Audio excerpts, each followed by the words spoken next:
Hi mga kamarites, kamusta po kayo?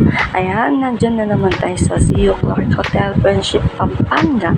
Nag-celebrate na naman kami ng birthday celebrant, belated and advanced birthday ng papa ko sa 15. Yung ate ko is August 2. So, syempre, banding na rin namin ang pamilya ko dahil bagong dating yung ate ko. So, ayan na nga, suki na nga kami dito ng regular customer. Pang ilang beses na namin to, pang 5 na yata o 4. And, napakaganda kasi. Sulit siya sa halagang 399, unlimited buffet and samgyupsal na siya. Tapos may free banta and phone, o diba?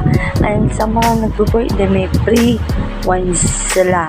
Sometimes may free cakes sila, may pa free cakes sila. So ayan yung pa-free nila, no? And syempre napakaganda kasi sa hotel na yan, no?